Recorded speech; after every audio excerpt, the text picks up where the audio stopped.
नमस्कार. आजचा जो मुद्दा आहे तो मी ऑलरेडी इथं टॉपिक जो मेन्शन केलेला आहे तुमच्या पुढं तो तुम्हाला समोर दिसतच आहे.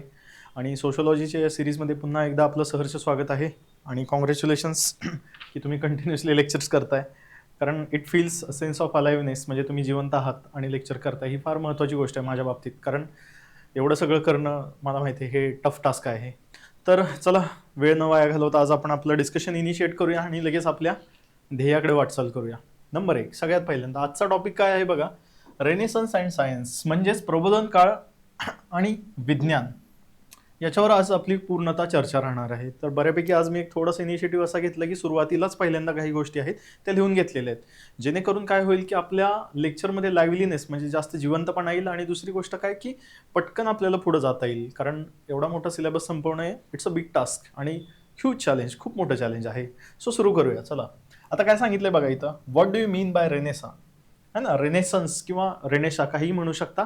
मराठीमध्ये त्याचं नाव आहे प्रबोधन काळ. महत्वाचा शब्द आहे प्रबोधन काळ म्हणजे काय. आता बघा, प्रबोधन काळ म्हणजे नक्की काय आहे या कन्सेप्टला समजून घेण्याच्या आधी थोडंसं आपण आहे का ना स्टोरी टाईप बघूया. आता स्टोरीमध्ये काय लिहिलेलं आहे बघा इथं मी, rebirth of ideas, rebirth of idea. आता ज्या पण कल्पना आहेत आपल्या पुढं त्यांचा काय झालेला आहे किंवा विचारांचा जो आहे ना तिथं पुनर्जन्म झालेला आहे. ज्या पण काही त्यावेळेस कल्पना होत्या, म्हणजे मनात जे ह्युमन माइंड्स मध्ये येत होतं ना, थिंकिंग प्रोसेसनी, थॉट प्रोसेसनी, काही येऊ शकतं मनामध्ये, त्याचा परत काय झाला, जन्म झाला. परत जन्म म्हणजे पुनर्जन्म. मूवीजमध्ये बघतो ना आपण, करण अर्जुन मूवी बघितलेला असेल. जुन्या काळात ते काय होतात, ठाकूर जो असतो तो त्यांना काय करतो, मारून टाकतो. परत वेगवेगळ्या ठिकाणी दोघं भाऊ, करण आणि अर्जुन, सलमान आणि शाहरुख जन्म घेतात. सेम त्याच पद्धतीने बघा विचारांचा इथं काय झालेला आहे, विचारांचा पुनर्जन्म झालेला आहे. So revival of mighty empire. Okay, mighty, mighty या शब्दाचा अर्थ आहे पॉवरफुल. ठीक आहे, मायटी म्हणजेच काय, पॉवरफुल. इथं लिहून देतो मी, इंग्लिशमध्ये जर कोण प्रिपेअर करतंय तर पॉवरफुल है ना. तर जे त्यावेळेसचे जे एम्पायर होतं, म्हणजे जे महत्वाचं साम्राज्य होतं त्याचं पतन झालं. आता जे शक्तिशाली साम्राज्य कुठलं होतं त्यावेळेस मी सांगितलं होतं तुम्हाला, रोम, है ना. मग ते जे रोमन एम्पायर होतं ते काय झालं, डिसइंटिग्रेट झालं. डिसइंटिग्रेट म्हणजेच काय, त्याचं विभाजन झालं वेस्टर्न आणि ईस्टर्नमध्ये. वेस्टर्नचं नाव काय होतं तुम्हाला सांगायचं आहे कमेंटमध्ये, आणि दुसरी गोष्ट ईस्टर्नचं जे नाव होतं ते तुम्हाला सांगायचं आहे. मग त्यातलं जे ईस्टर्न म्हणजे पूर्व जो भाग होता, त्या पूर्व भागामध्ये त्याचं नाव काय झालं, कॉन्स्टंटिनोपल म्हणून असं होतं. ठीक आहे. आणि त्या साम्राज्याचं पतन झाल्यानंतर मी काल तुम्हाला स्टोरी सांगितली होती, वीक रूलर्स होते, जर्मनिक ट्राईब्स होते, अशी सगळी गोष्ट काल कनेक्टिंग मी तुम्हाला सांगितली होती. आता याच्यामध्ये काय झालं, मग या सगळ्या विचारांचा तिथं पुनर्जन्म व्हायला लागला. म्हणजे नवीन नवीन ज्या संकल्पना होत्या ना त्या नाहीत आल्या. जुन्याच ज्या विचारांचा जो काही संघ होता किंवा जे काही गोष्टी होत्या विचार, ते विचार परत एकदा यायला लागले, है ना, पुढे यायला लागले. होतं असं. आता उदाहरणार्थ जर आज आपण बघायला गेलो तर कधी कधी असं म्हणतात बघा, ते आजकालची परिस्थिती बघता चूल आणि मूल हेच बरोबर होतं असं पण म्हणतात. मग हे जुन्या विचारांचा फ्लो परत येतोय असं म्हणतो ना. किंवा जुने विचार जे असतात की काय म्हणतो आपण, एकत्रित कुटुंब व्यवस्था पाहिजेच अजून सुद्धा शहरामध्ये आलं तर सेम एक्झॅक्टली तसंच त्या पद्धतीने पण काय होतं, या गोष्टी तिथं होतात. आता आपण पुढे काय करूया, याच्यामध्ये बघूयात की नक्की काय झालं. आता फोकस वॉज ऑन ह्युमनिझम. मग आता ज्यावेळेस या सगळ्या गोष्टींचा म्हणजे रेनेसा जे आपण म्हणतो प्रबोधन काळ म्हणजे नक्की काय, आता याच्यामध्ये काय होतं, रिबर्थ झालं. आयडिया ज्या होत्या, कल्पना होत्या, त्या काय झाल्या, पुन्हा एकदा चर्चेत आल्या. जुन्या काळातल्या, नवीन नाही. हे पहिलं महत्वाचं लक्षात ठेवा. एनलायटनमेंट आणि रेनेसा फरक आहे थोडा, बरं का, थोडा फरक आहे. तर एनलायटनमेंट म्हणजेच काय की त्याच्यामध्ये रिझनिंग, कारणं दिली गेली होती. याच्यामध्ये काय होतं, रेनेसामध्ये म्हणजे प्रबोधन काळामध्ये ज्या काही जुन्या गोष्टी होत्या त्या परत एकदा पुन्हा चर्चेत आल्या. एनलायटनमेंट म्हणजे मी तुम्हाला सांगितलं ना, बरोबर, मागच्या नोट्स काढा आणि वाचा, त्याच्यामध्ये तुम्हाला ते कळून जाईल. आता मी त्याच्यात जास्त वेळ घालवणार नाही कारण लेक्चर्स पुढे जायचे. नसेल तर तुम्ही पुन्हा एकदा लेक्चर बघू शकता. ठीक आहे. सो फोकस वॉज ऑन ह्युमॅनिझम, म्हणजे आता काय आहे की तुमचं मानवतेवर सगळं लक्ष त्यावेळेस केंद्रित होतं. म्हणजेच काय होतं, मानव जो होता किंवा मनुष्य जो होता तो सेंट्रलला, त्यावेळेस जे काही डिस्कशन चाललं होतं ते माणसाच्या अवतीभोवती चाललं होतं. मग असं का झालं, तर बघा आधीची जी स्टोरी सांगितली होती, युरोपमध्ये चर्च डॉमिनेट करत होते आणि चर्चकडेच सगळ्या गोष्टी होत्या. म्हणजे त्यांची जी थेअरी होती ती थेअरी काय म्हणायची की inquisitive mind of a human can not comprehend the reality of the God, असं म्हणायची. म्हणजे काय, माणसाची एवढी बुद्धीची कुवतच नाहीये की ते देवानं जे जग बनवलेलं आहे त्या जगाच्या कल्पनेला तो ऍक्च्युली मध्ये काय विचारच करू शकत नाही आणि तेवढ्या गोष्टी तो पुढे जाऊ शकत नाही असं त्यावेळेस म्हणणं होतं. मग हे त्यावेळेसचं म्हणणं होतं. तिथून आता लक्ष कुठे यायला लागलं, धिस वर्ल्ड म्हणजे जे आपल्या बाजूला आत्ता जे जग चाललेलं आहे ह्याच्यावर. मग त्यावेळेसचे जे विचार होते आधी बुरसटलेले थोडेसे, मग ते काय होते की तिथून ते सगळं सोडलं युरोपमधल्या लोकांनी आणि कुठं आले, इथं आले आणि ते फोकस कशावर करायला लागले, ह्युमन लाईफवर म्हणजे मानवी जीवनावर जास्त फोकस असायला लागला. मग आता बघा याच्यामध्ये काय म्हटलेलं आहे की church define the human being as a sinful. म्हणजेच माणसं जी आहेत का नाही, चर्चनी त्यावेळेस काय सांगितलं माहितीये का, सिनफुल आहेत, पापी है ना, पापी पेट का सवाल आहे इनके, तो ये पाप करेंगे, पाप करणारी लोक आहेत ही है ना, स्वतःच्या फायद्यासाठी काहीही करायला तयार आहेत अशी लोक आहेत, हे चर्चनी त्यावेळेस थेअरी अशी सांगितली.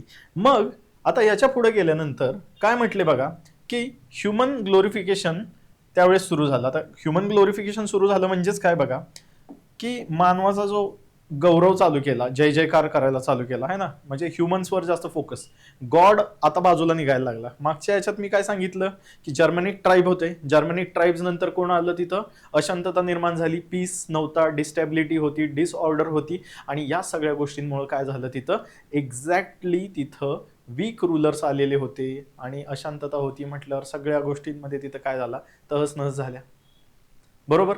आणि तो युरोपचा काळ होता, तो कुठला होता, डार्क एजेस, अंधाराचा काळ असं म्हणत होतो. हे काल आपण डिस्कशन बघितलं होतं, म्हणजे मागच्या लेक्चरमध्ये बघितलं होतं आपण ह्याला. पण आता नेक्स्ट जे आपण बघतोय म्हणजे पुढे बघतोय याच्यामध्ये काय सांगितलेलं आहे की मानवजातीचे त्यावेळेस गौरवीकरण करण्यात आले, म्हणजे त्याला जास्त महत्व देण्यात आलं. माणसाला एवढी किंमत नव्हती त्यावेळेस आधीच्या ह्याच्यामध्ये. उदाहरणार्थ जर सांगायचं म्हटलं तर मी सोक्रेटची एक स्टोरी सांगितली होती बघा. सोक्रेट आठवतोय, तर सोक्रेटला त्यावेळेस फाशीची शिक्षा झाली होती, कॅपिटल पनिशमेंट. ते उदाहरण जर तुम्ही लक्षात ठेवलं तर तुम्हाला कळेल की हा मुद्दा काय आहे.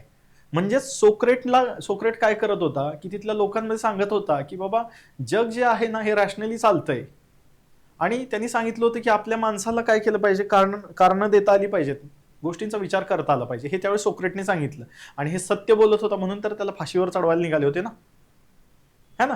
म्हणून मग त्यावेळेस काय आलं की माणसाच्या जे मानवजात होती त्याचं गौरवकरण करण्यात आलं, म्हणजे त्याचा सेलिब्रेशन करायला लागली लोक. म्हणजेच काय की याच्या आधी बघा इथं काय म्हटलेलं आहे की लक्ष बाहेरच्या विश्वावर होतं, बाहेरचं विश्व म्हणजेच याचा अर्थ लक्षात ठेवा की ह्युमन्स जे आहेत ना त्यांच्या पलीकडचं जग, दैववादी असं आपण इथं म्हटलं तर चालू आहे ना, म्हणजे दैववादी जगावर विश्वास होता, ह्याला असं म्हणायला येईल.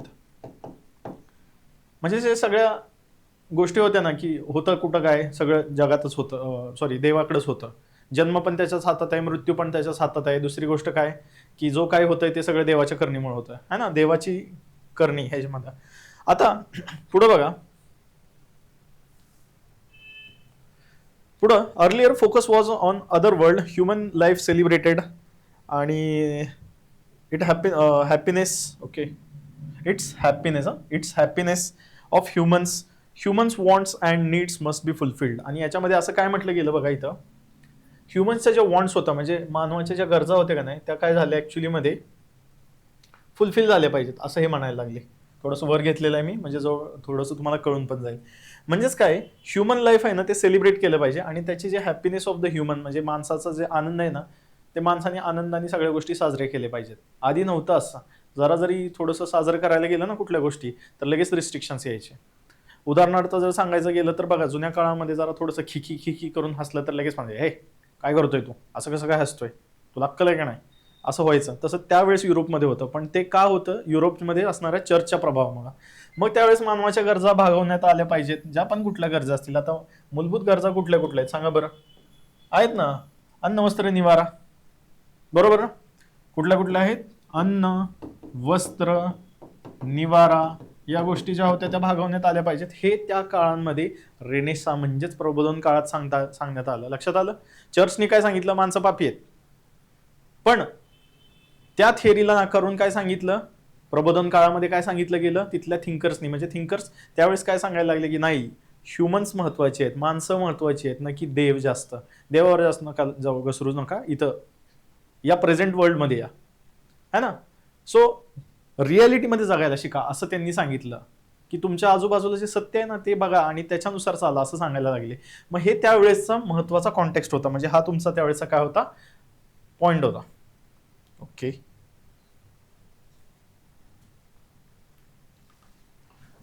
आता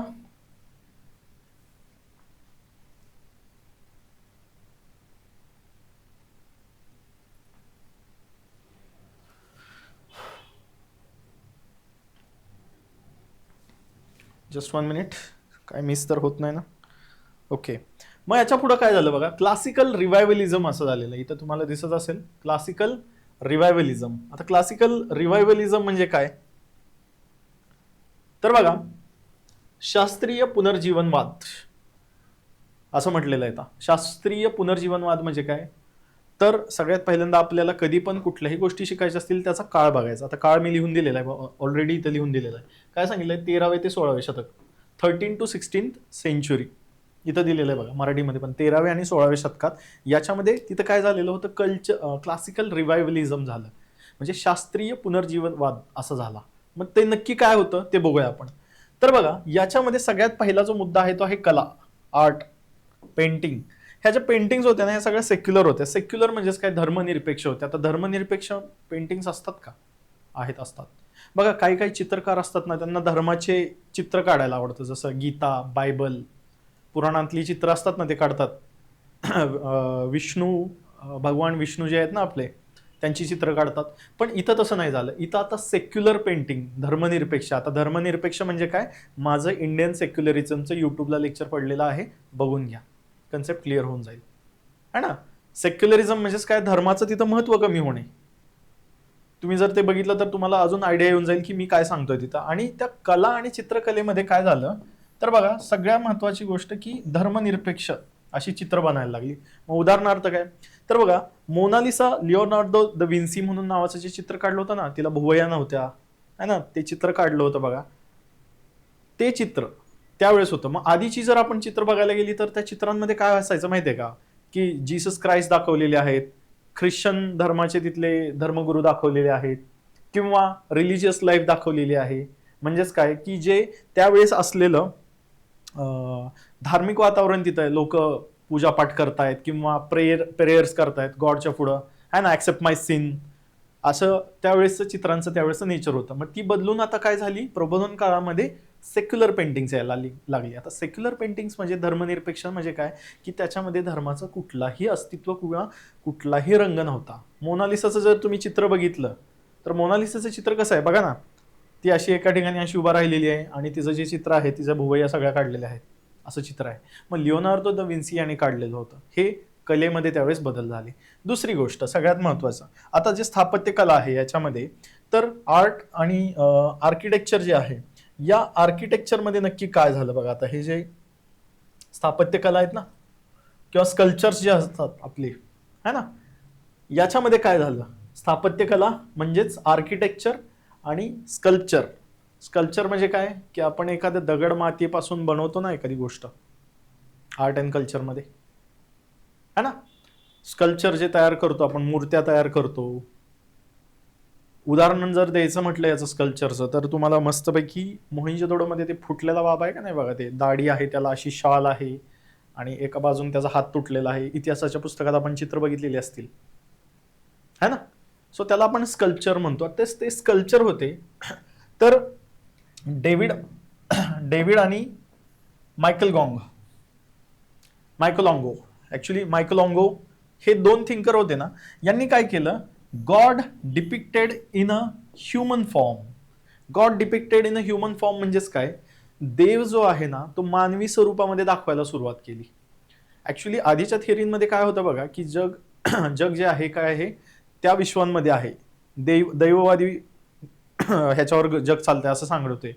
पण एक लक्षात ठेवा, इथं काय झालेलं आहे की या गोष्टींमध्ये देवाला मानवी स्वरूपात दाखवायला सुरुवात केली, की देवाला हात आहेत, तोंड आहे, दाढी आहे. जसं की येशू ख्रिस्त ते हे आहे ना, असं दाखवलेलं की त्यांचे ते 2 हात असे आहेत आणि पाठीमागे त्यांना ते हे केलेलं आहे, त्यांचा जो छळ कसा झालेला आहे तो या पद्धतीची काय झाली होती, ऍक्च्युली ह्युमन फॉर्म मध्ये त्यांना दाखवण्यात आलं.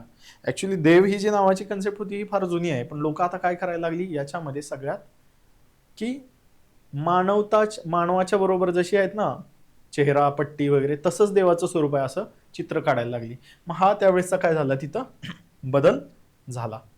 आता लिटरेचरमध्ये साहित्य, पहिलं तर बघितलं कलेमध्ये कसले आल्या, सगळे पेंटिंग्स जे होते ते पेंटिंग्स कुठले आले, सेक्युलर म्हणजे धर्मनिरपेक्ष. देव जो होता तो कसा दाखवायला सुरुवात केली त्यांनी, ह्युमन फॉर्म्स म्हणजे मानव निर्मित, म्हणजे मानवासारखा आहे असं दाखवायला त्यांनी काय केलं तिथं सुरुवात केली. नेक्स्ट आता जे इथं लिटरेचर दिलेलं आहे तर तो शेक्सपियर, म्हणजे आता लिटरेचर त्यावेळेचं जे साहित्य होतं किंवा ज्या पण काही गोष्टी होत्या तर त्या लिटरेचर म्हणजे काय नक्की कसं, त्याचं नेचर काय होतं त्याच्यामध्ये बघा, ट्रॅजेडी, ड्रामा जे होते ना, म्हणजे त्यावेळेसची जी नाटकं होती ना, नाटक लिहिली जायची, नाटकं बोलली, मोस्टली शेक्सपियर फार फेमस होता त्यावेळेस. शेक्सपियरचं नाव आपण ऐकतो आणि यूथमध्ये त्यावेळेस फार क्रेज होती, अजून सुद्धा आहे. जे ड्रामॅटिक्स म्हणजे ज्यांना इंटरेस्ट आहे का नाही त्यांना शेक्सपियर खूप माहीत असतो. मग त्याच्यामध्ये तो काय करायचा माहिती आहे का, ड्रामामध्ये सगळ्यात पहिल्यांदा प्रेम दाखवायचा, हिरोला हिरोईन बरोबर प्रेम होतं, त्याच्यानंतर मग त्यांच्यात भांडणं होतात, ट्रॅजेडी होते, हिरोईनचा बापच विलन निघतो आणि शेवटी मग काय करतो, हिरोच हिरोईनचा खून करतो. मग आणि त्याच्या दुःखामध्ये तो कविता काहीतरी असल्या लिहायचा वगैरे आहे ना.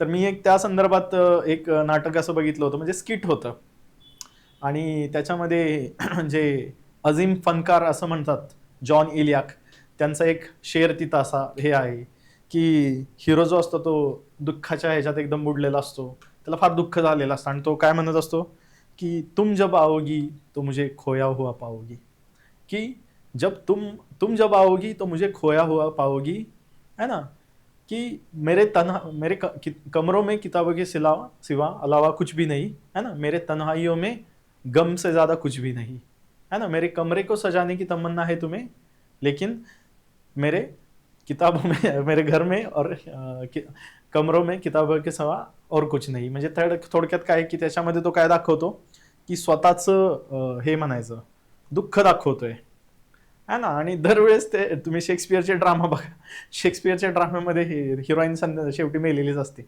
मेलेली नसते, त्याचा खून करण्यात येतो, खून कोण करतो, हिरोच करतो. मग हे का करायचे असे, त्याला मजा वाटायची, है ना. एंडिंग एकदम असा ट्रॅजेडिक दाखवला की अरे रे वाईट झालं, फार वाईट झालं, मग तो चर्चेचा विषय. मग परत चला निगेटिव्ह वाईब्स तयार होतात ना त्यावेळेस, निगेटिव्ह गोष्टी लगेच अट्रॅक्ट होतात आणि हे त्याला माहित होतं लोकांच्या, म्हणून शेक्सपियर एवढा फेमस झाला. म्हणून मग बघा इथं काय म्हटलेलं आहे की पहिल्यांदा तो कशावर करायचा, लव्ह, प्रेमावर फोकस करायचा, आहे ना. कॉमेडी, ट्रॅजेडी, ते म्हणतात ना इश्क, ये इश्क ये आसान इतना समझ लीजिए ये एक आग का दरिया है, इसमें डूब के मर जाना है. म्हणजे थोडक्यात काय की हे प्रेम काय सोपं नाहीये आणि तो तेच त्याच्यात दाखवायचा, जमती दाखवायचा. मग प्रेमाचं रूपांतर जरा गमती, चेष्टा, मस्करी, मग ते ठुकरा गे मेरा प्यार टाईप, आहे ना, मेरा इंतकाम देखागी, आणि शोकांतिका म्हणजेच काय शेवटी हिरोईन खलास, विषय संपला, है ना. सो ग्रेटेस्ट थिंकर, मग आता जे थिंकर्स होते त्यावेळेचे ह्युमन स्पिरिट वाले, तर त्यांनी काय केलं की ह्युमन स्पिरिट ऑफ एन्क्वायरी, चौकशी करा, चौकस बुद्धी ठेवा. ऑलरेडी आपल्या ह्याच्यावर खूप डिस्कशन झालेलं आहे. सो चौकशी जे मानवाचा काय आहे, आत्मा आहे, मानवी आत्मा आहे. चौकशी म्हणजे मानवी आत्मा आहे आणि हे केलंच पाहिजे, असं त्यावेळेसच्या सगळ्या गोष्टी होत्या. म्हणजे प्रबोधन काळामध्ये आपण असं बघितलं की जे काही क्लासिकल रिवायवलिझम जे म्हणतो ना, हे सगळे झाले. काय झालं, कलेमध्ये कुठले पेंटिंग्स आले, सेक्युलर म्हणजे धर्मनिरपेक्ष. उदाहरण मोनालिसाचं लिओनार्डो द विन्सी. स्थापत्यकलामध्ये काय झालं, देवाला कशामध्ये दाखवायला लागले, मानवी स्वरूपामध्ये दाखवायला लागले, ह्युमन फॉर्म्समध्ये दाखवायला लागले. तिसरी गोष्ट, जे त्यावेळेसचं लिटरेचर होतं, साहित्य होतं, जे शेक्सपियर वगैरे सारख्याने लिहिलं होतं, ते कसं होतं, सगळं लव्ह, ट्रॅजेडी, ड्रामा, कॉमेडी अशा सगळ्या पद्धतीनं होतं. म्हणजे त्यामध्ये काय दाखवलं होतं की सुरुवातीला प्रेम, त्याच्यानंतर चेष्टा, मस्करी त्यांच्या आयुष्यातली, आणि शेवटी काय शोकांतिका, हिरोईन गेली, असं. आणि चौथी, त्यावेळेचे जे थिंकर्स होते, या थिंकर्सनी काय केलं, ह्युमन स्पिरिट ऑफ एन्क्वायरी म्हणजे चौकशी हे मानवाचा आत्मा आहे असं त्यावेळेस दाखवायला सुरुवात केली. ठीक आहे. आता याच्यामध्ये पुढं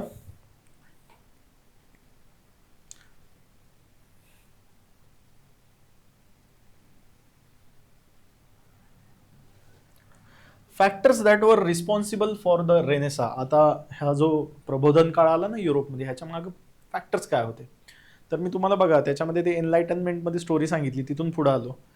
डिसइंटिग्रेशन ऑफ अ बायझंटाईन एम्पायर. आता हे बायझंटाईन एम्पायर म्हणजे काय, कुठलं नक्की, रोम, जे मी तुम्हाला आधी सांगितलं होतं रोमचं एम्पायर, म्हणजे जे रोमन एम्पायर होतं त्या रोमन एम्पायरचं डिसइंटिग्रेशन होऊन दोन पार्ट पडले, ईस्टर्न आणि वेस्टर्न. वेस्टर्नमध्ये ऍक्च्युली वेस्टर्न होतं ते इटली होतं ना, आणि इकडचं कुठलं होतं, कॉन्स्टंटिनोपल. ईस्टर्न, याच ईस्टर्न हे जे होतं ना, यालाच ते बायझंटाईन एम्पायर असं म्हणतात.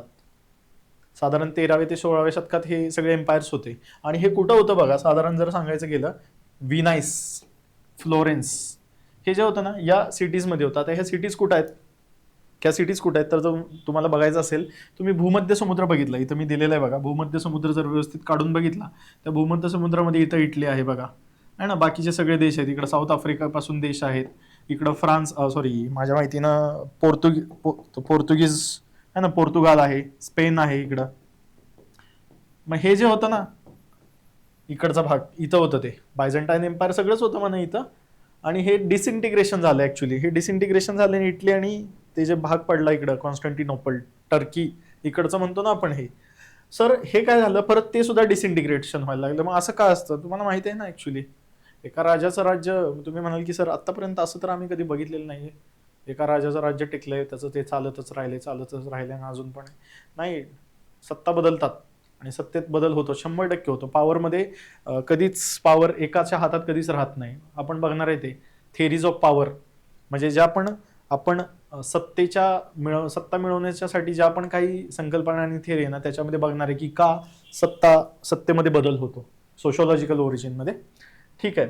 मग आता बघा याच्यामध्ये काय झालं की ज्या वेळेस पण तुम्ही मेडिटेरेनियन सी होता, तर Italian merchant from the western Europe, म्हणजे आता बघा इकडं इटली जे होतं, हे जे इटली होतं याच्यामध्ये मर्चंट्स होते. आता मर्चंट्स म्हणजेच कोण, तर एक लक्षात ठेवा, जे व्यापार करणारे लोक होते, मोठे मोठे जहाजं घ्यायचे, तिथून सामान लोड करायचं आणि तिथून कुठं निघायचे, दुसऱ्या ठिकाणी जायचं, तिथं उतरवायचं, प्रॉफिट कमवायचा, परत हे करायचं, असं त्यांचा त्यावेळेस काय होता, सगळा बिझनेस होता, म्हणजे त्यावेळेस व्यापार होता. याच्यामध्ये गुंतलेले लोक होते.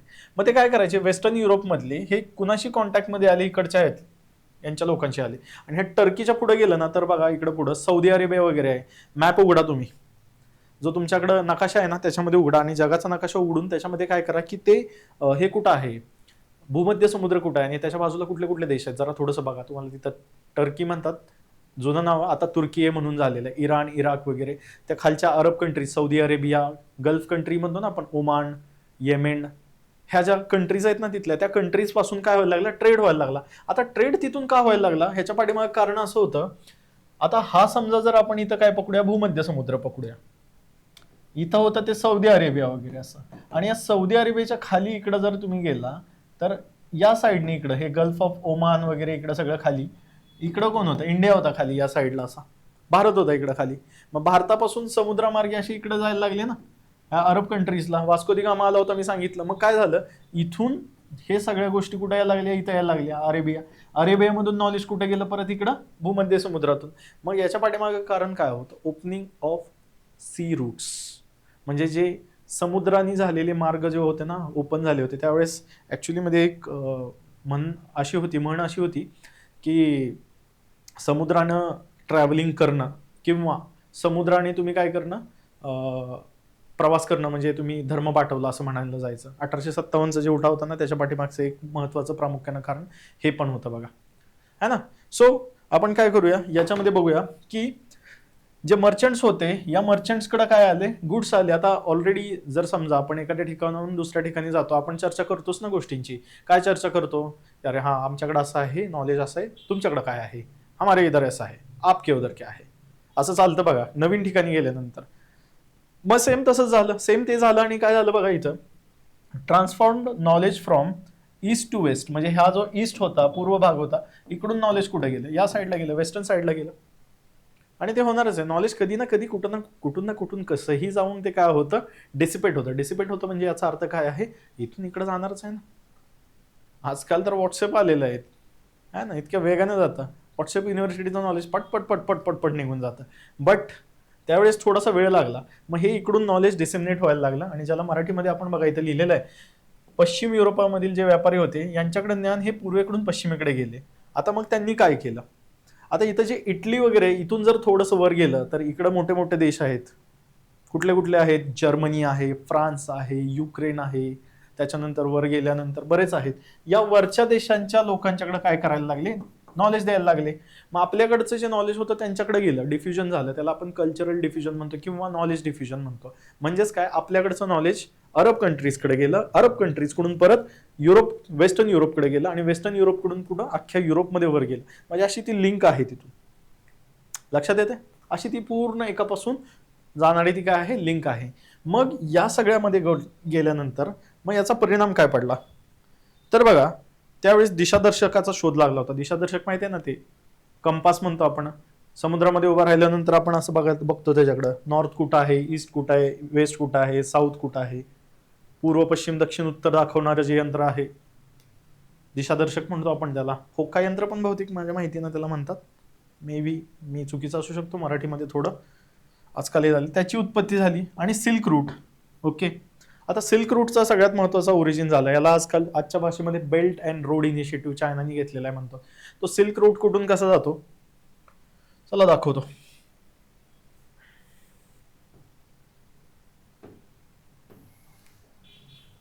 फार चर्चेत आहे बरं का. हा आपला इंडिया आहे.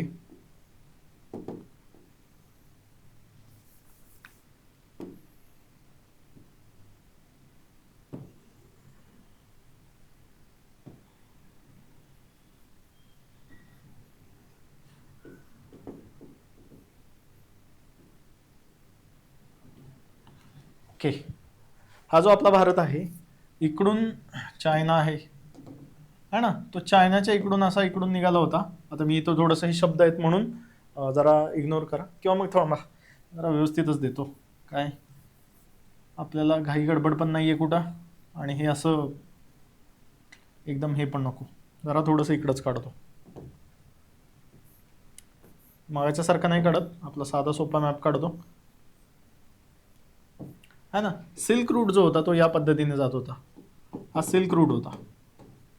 आता इथं तुम्हाला माहिती आहे चायना आहे, इकडं म्यानमार आहे ना. मी एक्झॅक्टली नाही दाखवत, पण फक्त सिल्क रूट जो होता ना, हे त्याचं नाव पडलं होतं. हा इंडियाच्या इथून थोडंसं इथून पण टच करून जात होता है ना, इथून पण असा टच करून जात होता. हा जो सिल्क रूट होता, याला सिल्क रूट जे नाव होतं, ॲक्च्युली हे सिल्क रूट नाव का होतं माहिती आहे का ह्याच्या पाठीमागं, कारण या मार्गाने सिल्क जे होतं ना, सिल्क जे कापड असतं ते घेऊन जायचे तिथून, म्हणून त्याला सिल्क रूट म्हटलं होतं. नावच त्याच्यावरून पडलं होतं. माहीत असू द्या ही गोष्ट. मग आता ह्या गोष्टी झाल्यानंतर पुढं मग पॅट्रोनेज होते. जे पॅट्रोन म्हणजेच काय असतात की राजाश्रय देतात ना. त्या जुन्या काळामध्ये काय चालायचं की राजाचा दरबार असेल तर त्या राजाच्या दरबाराला काही लोक येऊन राहायची, ज्यांच्याकडे कला असेल, ज्यांच्याकडे काय असेल, एखादी विविध अंगी कुठलीही प्रदर्शन करण्याची वेगळी कृलुप्ती असेल किंवा टॅलेंट असेल असं पण म्हणू शकतो आपण. तर त्या गोष्टी काय करायचे, यायचे आणि राजाकडे म्हणायचे आम्हाला राजाश्रय द्या, आम्ही तुमचं मनोरंजन करू, जनतेमध्ये तुमच्याबद्दल चांगल्या चांगल्या गोष्टी बनवू है ना. जर तुम्ही ह्याचं उदाहरण द्यायचं, पॅट्रोनेज उदाहरण द्यायचं म्हटलं तर राजाश्रय देणं म्हणजेच कोणाचा उदाहरण द्यायचं म्हटलं तर अलाउद्दीन खिलजी. अलाउद्दीन खिलजीच्या याच्यामध्ये अमीर खुसरो म्हणून नावाचा पोएट होता बघा. त्याला तुत ए हिंद असं म्हणायचे, किंवा तोता ए हिंद असं काहीतरी म्हणतात ते. मग तो काय होता, कविता म्हणायचा है ना. तो कविता कुणावर करायचा, त्या सुलतानवर करायचा. मग असे राजाश्रय त्यावेळेस द्यायचे लोक, म्हणजे जे राजे होते ते. आपले छत्रपती शिवाजी महाराजांनी पण दिलेले होते अनेक है ना. माहीत असतील तर कमेंट करा है ना. तर राजाश्रय देणं हे त्यावेळेसच्या राजांचं काम होतं. आणि सेम तेच झालं, तिथं द्यायला लागले. आणि अरब जे होते यांच्याकडे कन्सेप्ट आली, कन्सेप्ट ऑफ झिरो. आता कन्सेप्ट ऑफ झिरो ॲक्च्युली आपल्या इथं असं म्हणतात की ते आर्यभट्टानं काढलेली आहे. पण जर तुम्ही नितीन सिंघानिया म्हणून नावाचं जर पुस्तक वाचलं, introduction to the fine arts and culture म्हणून नावाचं काहीतरी असं त्यांचं introduction to the fine arts म्हणून नावाचं पुस्तक आहे काहीतरी, ते आर्ट अँड कल्चरच्या संदर्भात. IAS आहेत ते. त्यांनी जे पुस्तक लिहिलेलं आहे त्याच्यामध्ये त्यांनी असं नमूद केलेलं आहे की झिरोचं इन्व्हेन्शन इंडियामध्ये झालेलं आहे. पण इन्व्हेन्शन इंडियामध्ये कुणी केलं हे माहीत नाहीये. आर्यभट्टला म्हटलं जातं की त्यानं झिरो काढला कन्सेप्ट. पण माझं जेवढं नॉलेज आहे त्याच्यानुसार असं म्हणतात की, म्हणजे मला जेवढं माहीत आहे की although it was invented by Indian, it's name is still not non. म्हणजे त्याचं नाव अजून माहीत नाही, पण तो भारतीयच होता कोणीतरी. आर्यभट्टनं त्याचा बहुतेक पहिल्यांदा वापर केला. मग आता कन्सेप्ट ऑफ झिरो समजा हा इंडिया आहे. आता या इंडियाच्या इथून आपण गेलो तर इथं पाकिस्तान आहे, इकडं अफगाणिस्तान आहे, इकडं जर असं गेलं तर पुढं अजून काय आहे, तुर्की आहे ना. कॉन्स्टंटिनोपल जे आपण म्हणत होतो तिथून परत पुढे कुठे गेलो, त्या वेस्टर्न युरोपमध्ये इटली वगैरे इकडे गेलो आहे ना. आता या इटलीच्या इथं गेलो, इटलीच्या परत इथून पुढे कुठे गेलो, परत बाकीचा रेस्ट युरोप म्हणजे राहिलेला युरोपमध्ये. असंच तर ते डिफ्युजन होत गेलं ना. आता इथून गेलं तर कुठला आहे, अरेबियन सी आहे ना, हा अरबी समुद्र आहे. आपण याला अरेबियन सी म्हणतो, अरबी समुद्र असं म्हणतो. या अरबी समुद्राच्या माध्यमातून काय झालेलं होतं, ह्या सगळ्या गोष्टी इथं झाल्या. इथं सौदी अरेबिया वगैरे वर गेल्यानंतर तिथून परत इथं गल्फ ऑफ ओमान वगैरे आहेत ना, किंवा इकडं रेड सी आहे, रेड सी आहे ना, लाल समुद्र, लाल समुद्र आहे बघा. जिबुती, एरिट्रिया म्हणून नावाचे देश आहेत, तुम्ही जरा काढून बघा, तिथनं तुम्हाला असं कळेल.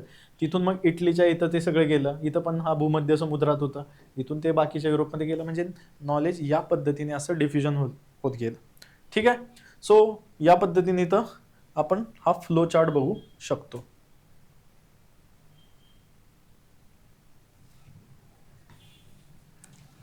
आता सगळ्यात महत्वाचं जे पुढं आहे की डेव्हिड ह्यूम म्हणून नावाचा त्यावेळेस काय आला, ॲक्च्युली हे सगळे फॅक्टर्स झाले. जस्ट मी कन्क्लूड करतो की आत्ता जेवढे पण बोललो की रेनेसन्स कशामुळे झाला, म्हणजे जे प्रबोधन काळ कशामुळे झाला, एक तर डिसइंटिग्रेशन ऑफ एम्पायर, पॅट्रोनेज भेटला तिथं है ना, राजाश्रय भेटला, अजून काय काय सांगितलं की विनायस, इटली, फ्लोरेन्स होत्या. या सगळ्यांमध्ये काय झालं, तिथून ॲक्च्युली ते हॉटस्पॉट झालं इंडिया ह्याचं, कंपास वगैरेचा जे शोध झाला ना, त्याच्यामध्ये काय झालं की नॉलेजचं हब झालं, ते केंद्र झालं, आणि तिथून काय व्हायला लागल्या, गोष्टी दुसरीकडे जायला लागल्या. आता याच्यावर डेव्हिड ह्यूम म्हणून नावाचा एक पॉलिटिकल सायंटिस्ट आहे, सोशिओलॉजिस्ट पण म्हणतात त्याला, डेव्हिड ह्यूम. आता या डेव्हिड ह्यूमनी त्यावेळेसचं जे स्टेटमेंट दिलेलं आहे ते मी तुमच्या पुढे लिहितो. Religion is a product or a body of miracles. Religion is a product or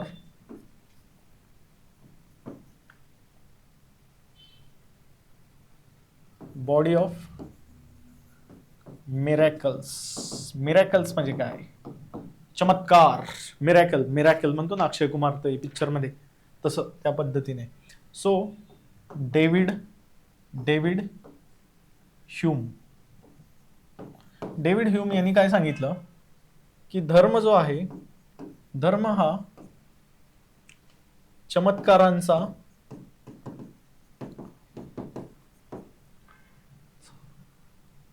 चमत्कारांचे म्हणूया आपण,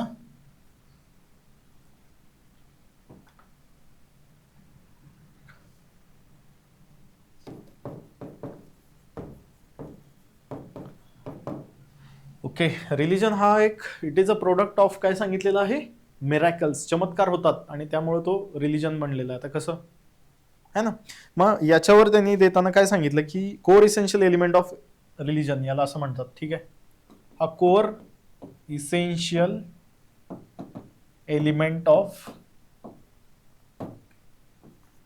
रिलिजन असं याला म्हणतात. म्हणजेच काय, हा भाग धर्माचा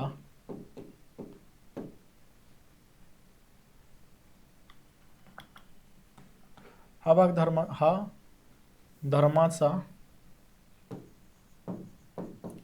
सर्वात महत्वाचा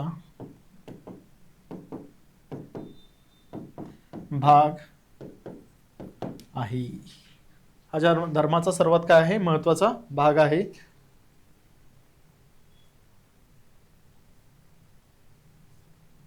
आता इथे मिरॅकल म्हणजे काय म्हटलेलं आहे बघा, मिरॅकल्स म्हणजे काय, तर मिरॅकल्स म्हणजे असं म्हटलेलं आहे त्यानं, violation of law of nature, violation of law of nature due to the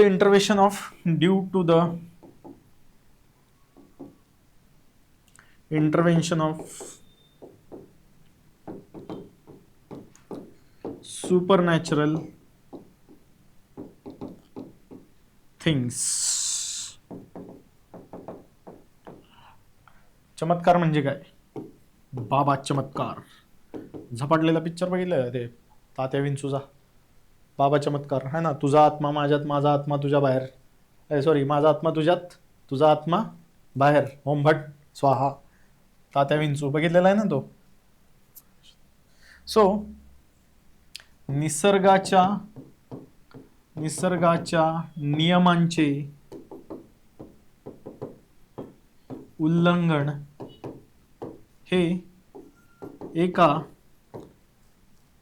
nature due to the intervention, हे एका सुपर म्हणजेच काय, एखाद्या अनैसर्गिक गोष्टींकडून उल्लंघन. म्हणजे कसं, आता बघा हे काय म्हटलेलं, मिरॅकल म्हणजे काय, चमत्कार म्हणजे काय, violation of law of nature. आता तुम्ही याचं उदाहरण द्यायचं म्हटल्यावर मिरॅकल म्हणजे कसं, चमत्कार कसा होतो बघा.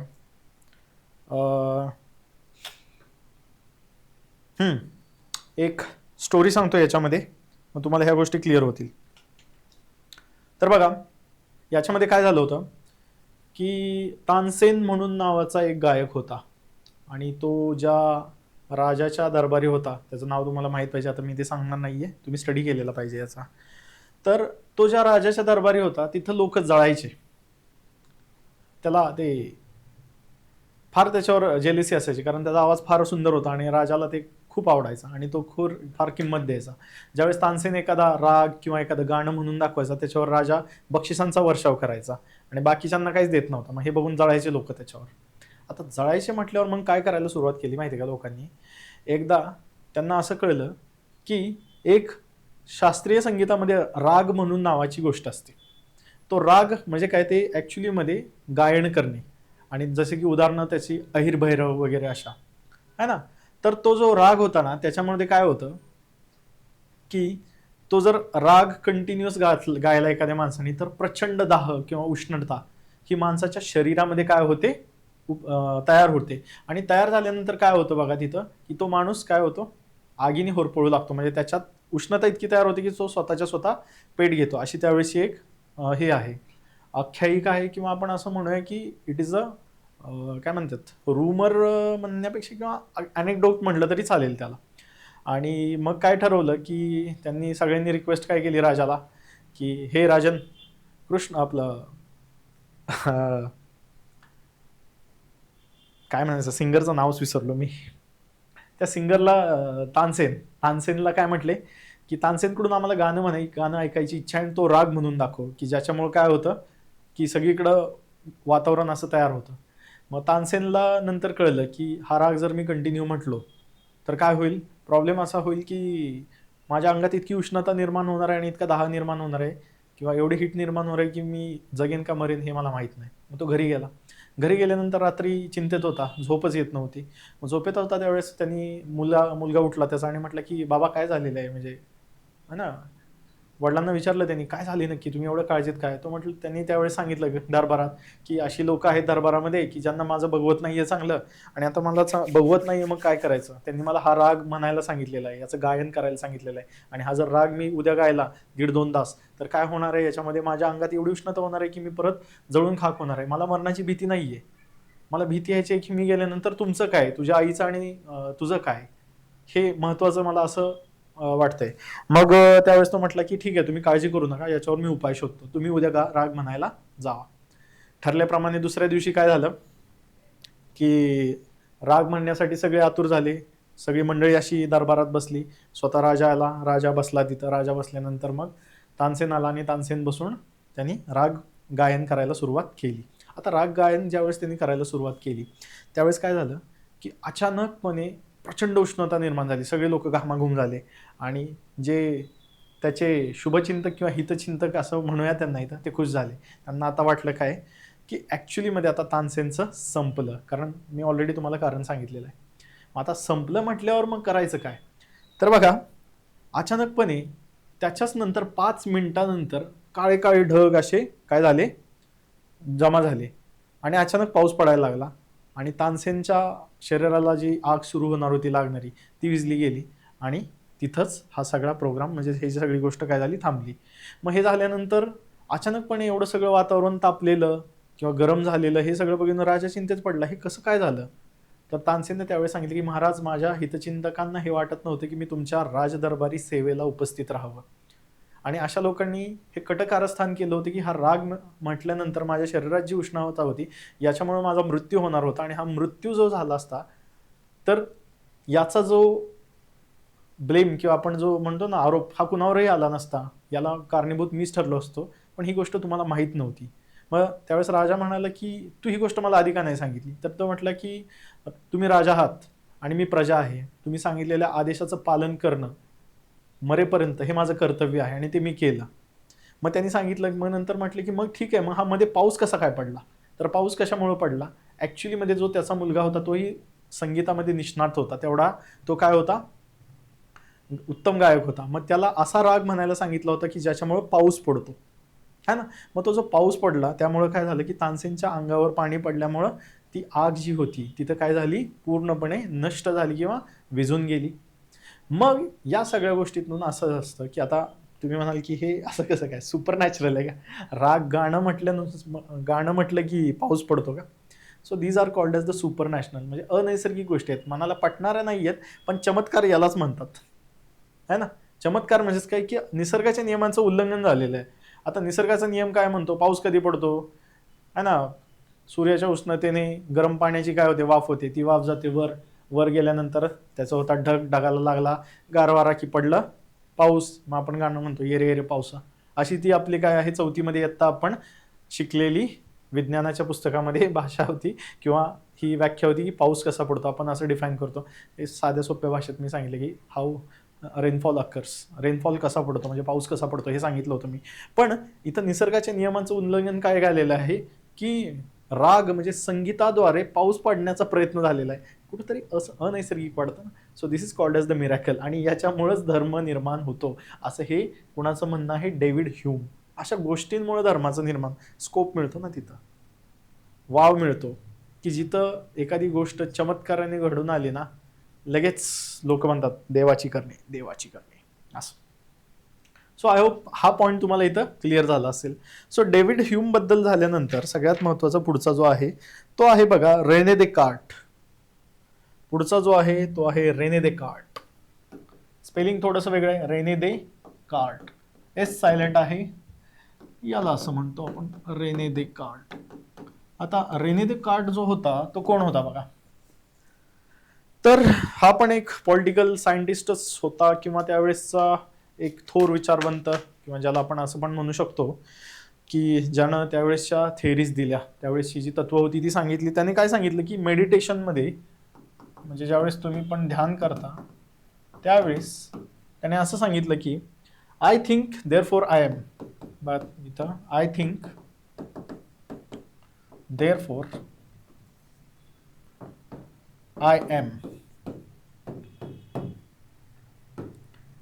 I think, therefore I am. I think, therefore I exist. तो काय म्हटला, मी विचार करतो म्हणून मी आहे. दुसरं काय म्हटलं, मी विचार करतो म्हणून मी अस्तित्वात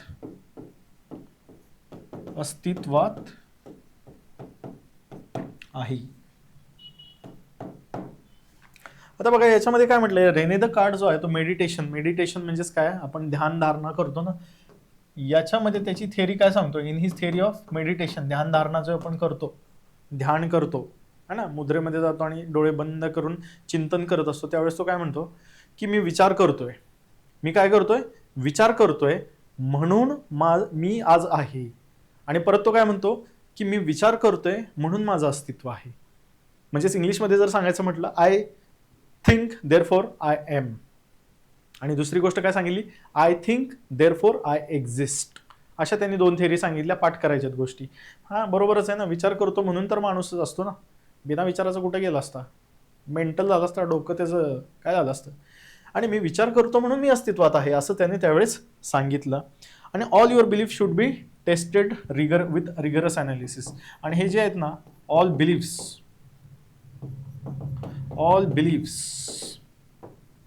must be tested with rigorous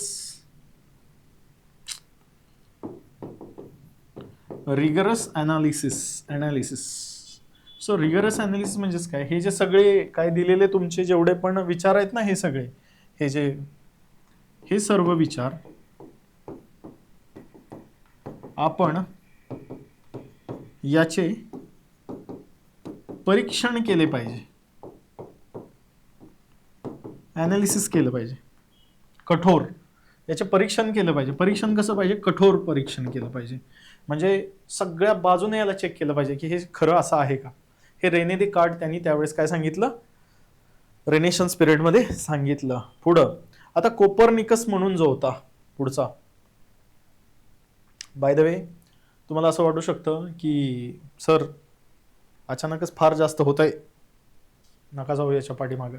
अरे प्रॉब्लेम हा आहे की जर उद्या क्वेश्चन आला ना आणि जर असं झालं की तुम्हाला शिकवलं आणि त्यात शिकवलेलं नाही आहे आणि क्वेश्चन आला आणि तुम्हाला डीलच करता आलं नाही, तुम्ही कशाची प्रिपरेशन करत असाल, मे बी UPSC आणि MPSCची, माझ्यासाठी फार अवघड होऊन जाईल ते, की मी जे देतोय आणि त्याच्यामधून जर तुम्हाला लिहिता आलं नाही, ॲटलिस्ट काही ना काहीतरी कन्स्ट्रक्ट करता आलं पाहिजे तुम्हाला, हे तर फार अवघड होईल. माझंही तसंच झालं. मी पण क्लास केले त्या काळामध्ये. प्रॉब्लेम हा झाला की मला जिथं ज्या ट्युटरकडे मी होतो, ज्या एज्युकेटरकडे मी होतो, त्यांच्याकडून ह्या सगळ्या गोष्टी कव्हर झाल्या नाहीत. मग मला परत हे करावं लागलं. पैसे देऊन सुद्धा जर हीच अवस्था असेल तर मग काय ते इथं क्लासला येण्याचं उद्दिष्ट काय आहे, तेव्हा काहीच मिळणार नाही आहे मला. सो एक लक्षात ठेवा की एक्सटर्नल जे आहेत, तर याच्यामध्ये सगळ्यात महत्त्वाची गोष्ट कोपर्निकस म्हणून नावाचा एक कोपर्निकस यानं हेलिओसेंट्रिक थिअरी दिली. ठीक आहे.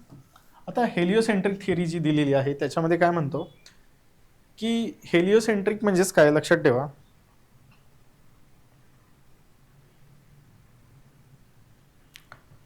जस्ट 1 मिनिट, छोटासा ब्रेक घेऊया, just 1 minute.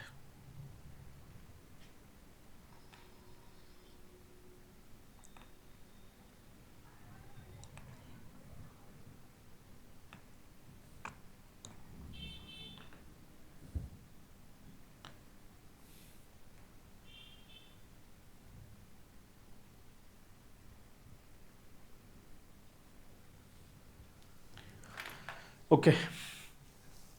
So heliocentric theory, just 1 minute. हां, याच्यामध्ये काय सांगितलं होतं, कोपर्निकस म्हणून जो नावाचा थिंकर होता, यानं काय सांगितलं बघा, की सूर्य आहे असा,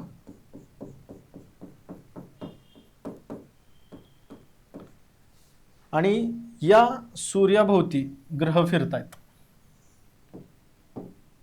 पृथ्वी है ना, बाकीचे पण आहेत. Earth, this is sun and this is your earth. अशा गोष्टी हे फिरतायत. यालाच तर काय म्हटले, हेलिओसेंट्रिक आहे. And it including the earth. But church जे होते त्यावेळेसचे, तर ते जिओसेंट्रिक होते. ॲक्च्युली चर्चची जी थिअरी होती त्याला आपण जिओसेंट्रिक असं म्हणतो, जिओसेंट्रिक थिअरी, है ना. मग ते काय म्हणायचे की God is infallible and the centre of the universe, stationary sun, planets, satellites, populated with humans. Okay. तर कोपर्निकसची जी थिअरी होती ना, तो काय म्हटलं की सूर्य आहे आणि सूर्याच्या भोवती पृथ्वी फिरते. बघा, याचं एक्सप्लेनेशन द्यायचं म्हटल्यानंतर आपण जॉग्राफी वाचतो बघा.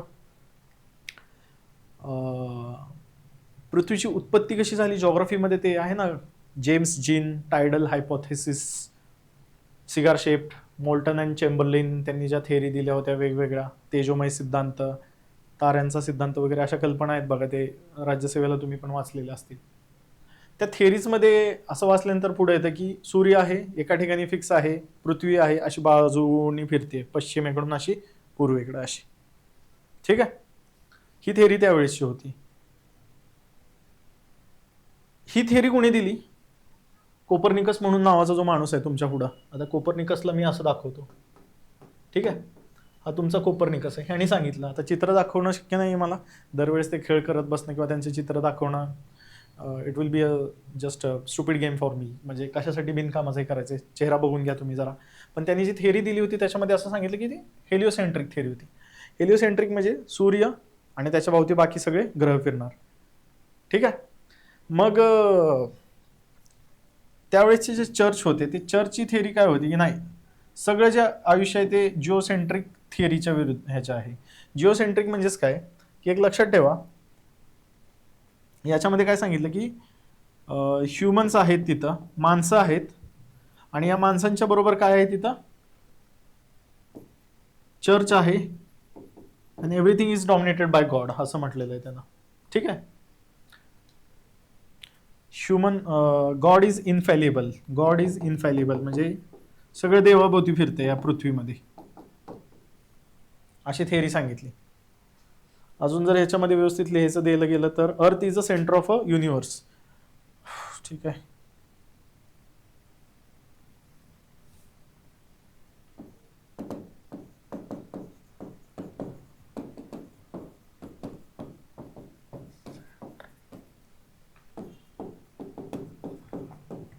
असं थिअरी चर्चने सांगितली.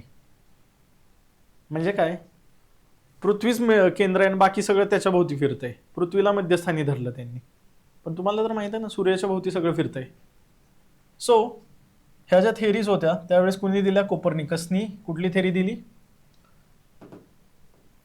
सो कोपर्निकसनी जी थिअरी दिली ती हेलिओसेंट्रिक होती. याला आपण असं म्हणूया सूर्यकेंद्रित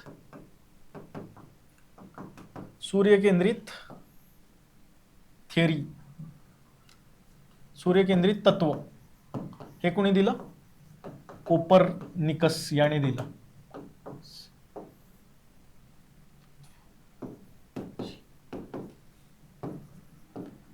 व्याख्या दिली. फाईन. याची व्याख्या कोणी दिली? कोपर्निकसने दिली. आणि त्यावेळेसचं जे चर्च आहे, म्हणजेच चर्च यांनी काय सांगितलं, पृथ्वी केंद्रित तत्व याची व्याख्या दिली. यामध्ये सर्व जग किंवा सर्व विश्व म्हणे, जग नाही, सर्व विश्व हे पृथ्वीच्या भोवताली किंवा भोवती फिरत आहे असं त्यांनी सांगितलं. आणि इथं सूर्यकेंद्रित म्हणजे काय, विश्व हे सूर्या भोवती फिरत आहे असं त्यांनी त्यावेळेस सांगितलं. ठीक आहे. सो ह्या थिअरी होत्या. कुठं जर विचारलं की कोपर्निकसनी काय थिअरी दिली होती, तर तुम्हाला 2 शब्दामध्ये जर काय लिहायचं झालं तर ॲटलिस्ट एवढं तरी सांगाल की सूर्यकेंद्रित तत्व याची व्याख्या त्यांनी दिली. आणि तो एक थिंकर होता किंवा तो एक समाज प्रबोधन काळामधला एक महत्त्वाचा प्रबोधक होता, है ना, थिंकर होता किंवा तो विचारवंत होता, ज्यानं काय केलं, सूर्यकेंद्रित तत्व याची व्याख्या दिली आणि विश्व हे सूर्याभोवती फिरत आहे असं सांगितलं. आणि चर्चने काय सांगितलं, ॲक्च्युली इथं असं करतो म्हणजे कन्फ्युजन नाही होणार, हे असं इथं, आणि ही कोपर्निकसची थिअरी असं, है ना. ओके, चालेल. सो चर्च काय म्हटलं, पृथ्वी केंद्रित आहे, सगळं पृथ्वीच्या भोवती फिरतंय. आणि गॉड जो आहे, देव जो आहे, देव हा कधीच चुकीचा नाही अशी चर्चा त्यांनी केली.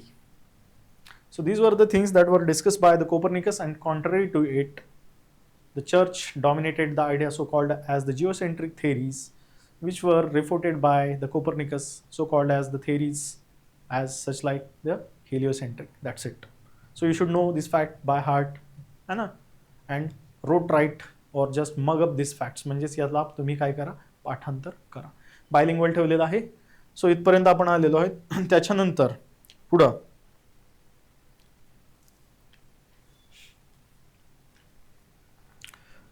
गॅलिलिओ बद्दल पण चर्चा करूया आपण.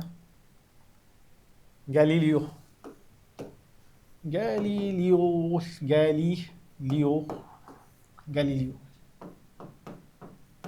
गॅलिलिओ गॅलिलिओ गॅलिलिओ गॅलिलिओ गॅलिलिओची चर्चा काय होती बघा. तर गॅलिलिओने त्यावेळेस ॲक्च्युलीमध्ये काय केलं बघा, की जो पण तुमचा दुर्बीन होती ना, आपण अशी लांबची गोष्ट बघायला अशी दुर्बीन वापरतो, ती जी दुर्बीन होती ना, त्या दुर्बिनीमध्ये मॉडिफिकेशन केलं. So he made a telescope, किंवा त्याला बायनॅक्युलर पण म्हणतो आपण, टेलिस्कोप. टेलिस्कोपमध्ये modification, modified, he modified it. टेलिस्कोपला त्यांनी मॉडिफाय केलं. आता हे मॉडिफाय केल्यानंतर काय झालं, की त्यानं ऑब्झर्वेशन करायला सुरुवात केली. Made a direct observation. आता यानं काय केलं, याचं डायरेक्ट ऑब्झर्वेशन केलं. आता डायरेक्ट ऑब्झर्वेशन केलं म्हणजे कसं केलं, आता बघा ना, तुम्ही कधी लहानपणी जर बघितलं असेल तर आपल्याला ते विज्ञानाच्या प्रयोगांमध्ये म्हणतात ते बघा, आपल्याला दुर्बिणीतनं हे बघायचं आहे, चंद्र बघायचं आहे टेलिस्कोप म्हणून. मग ते बघणं शक्य असतं, आणि हे त्यानं त्यातनं बघायला सुरुवात केली. आता हे ज्यावेळेस गॅलिलिओनं केलं त्यावेळेस त्याला शक्य काय झालं, त्याला शक्य हे झालं की त्यानं डायरेक्ट ऑब्झर्वेशन करायला सुरुवात केली. डायरेक्टच बघायला गोष्टी दिसायला लागल्या ना. इकडं चंद्र आहे, इकडं पृथ्वी आहे, पृथ्वी सोडा, पृथ्वीवरनं काय दिसणार आहे, इकडं तारा आहे, बरं लांब कुठलं तरी असं ग्रह दिसतोय, तिकडं काहीतरी पट्टा दिसतोय, म्हणजे ऑब्झर्वेशन करायला सुरुवात केली. म्हणजे जर याला इंग्लिशमध्ये जर मराठीत सांगितलं, टेलिस्कोपला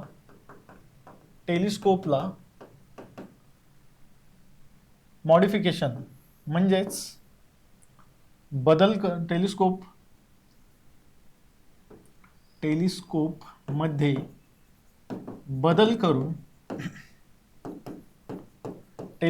बदल करून त्याने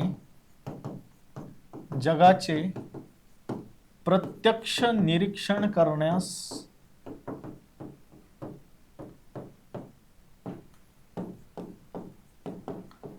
सुरुवात केली.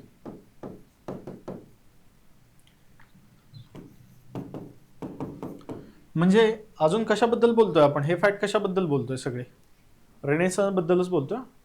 रेनेसान्स म्हणजेच प्रबोधन काळाबद्दलच बोलतोय, ज्याच्यामध्ये काय झालं आठवतंय ना तुम्हाला, की सगळ्या ज्या गोष्टी होत्या त्या चर्चकडे होत्या, ह्युमन्सकडे त्या गोष्टी आल्या. ह्युमन्समुळे काय झालं की थिंकिंग व्हायला लागली, रिबर्थ झाल्या. ज्या जुन्या गोष्टी होत्या त्या परत चर्चेमध्ये आल्या होत्या. कुठली जिओसेंट्रिक थेरी, पण ती रेफ्यूट केली ह्युमन्सनी. म्हणजे चर्च काय म्हणायचे, पापी आहेत ही लोक, त्यांना काही हे नाहीये, जगण्याचा अधिकार नाहीये. पण तसं नव्हतं. ज्यावेळेस रेनेसन्स आला किंवा ज्यावेळेस हे प्रबोधन काळ आलं त्यावेळेस लोक काय म्हटले, सेलिब्रेट करा, याचा गौरव करा. आणि ह्या सगळ्या गोष्टीतून ह्या पुढे गोष्टी घडायला लागल्या. ही जी पुढे लिंक होती की गॅलिलिओनी त्यावेळेस टेलिस्कोप हे घेतला आणि मॉडिफाय केला आणि त्यानं सगळ्या गोष्टी सांगितल्या. मग इथं कुठं ना कुठं तरी ताळमेळ बसतो ना, की जे कोपर्निकसनं थेरी सांगितली की सूर्य आहे, सूर्याच्या भोवती आपण फिरतोय, हे कशामुळे, डायरेक्ट ऑब्झर्वेशन, हे सगळ्या गोष्टींमुळे झालं ना. ठीक आहे.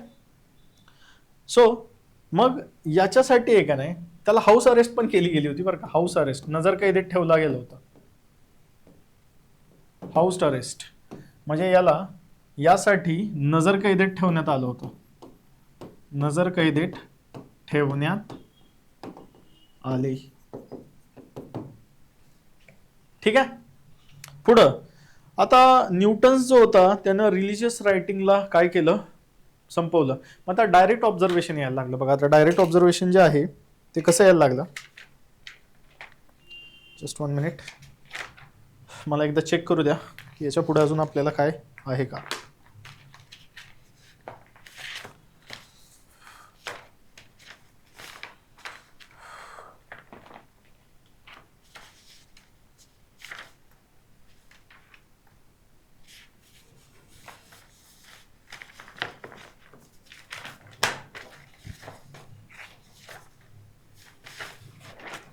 ठीक आहे. मग न्यूटनने जे त्यावेळेस ॲक्च्युलीमध्ये थिंकिंग केलं. न्यूटनचं काय इन्व्हेन्शन होतं? ग्रॅव्हिटीचं इन्व्हेन्शन केलं ना. झाडाखाली बसला होता, झाडाखाली बसल्यावर त्याच्या डोक्यावर पडलं काय? सफरचंद पडलं. सफरचंद पडल्यानंतर त्याने ते उचलून खाल्लं असतं तर बरं झालं असतं.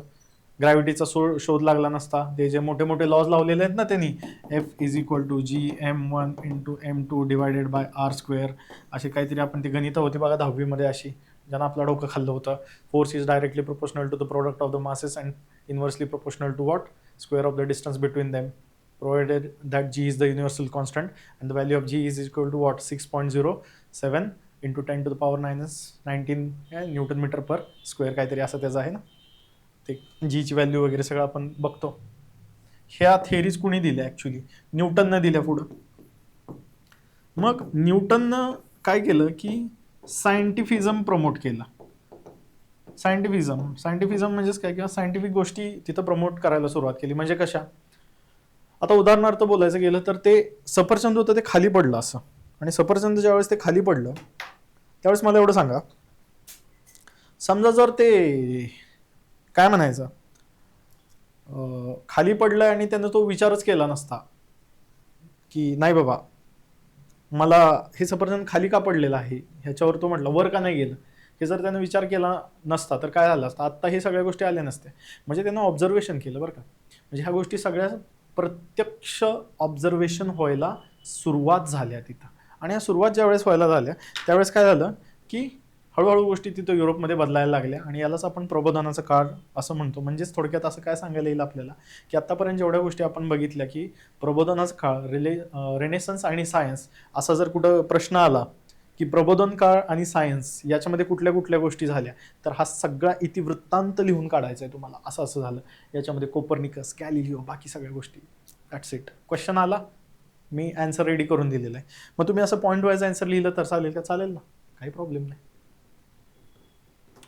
तुमचं उत्तर हे असं पाहिजे की 10वीच्या पोराला जर त्यांनी कॉपी घेऊन बघितली आणि वाचलं, विषय संपला, समजते. एवढं साधं सोप्या भाषेत लिहायचं आहे. फार कॅलिग्राफी वगैरे अशी काही गोष्टी लिहायची इथं गरज नाही आहे. तर असं जर तुम्हाला कुठं आला क्वेश्चन की रेनेसन्स आणि सायन्स याच्याबद्दल चर्चा करा, तर आजच्या लेक्चरमध्ये जेवढं काही मी बोलून दिलेलं आहे हे डायरेक्ट बिनधास्तपणे जाऊन निर्भीडपणे छाती ठोकून लिहून यायचं. माझं उत्तर हे आहे. दॅट्स इट, है ना. सो या पद्धतीने तुम्ही उत्तर लिहू शकता. तोपर्यंत आपली रजा घेतो. So thank you so much. परत भेटूया नवीन एपिसोडमध्ये, नवीन चर्चा करूया, नवीन गोष्टी बघूयात आणि सोशिओलॉजीला पुढे नेऊया. तोपर्यंत धन्यवाद. जय हिंद, जय महाराष्ट्र.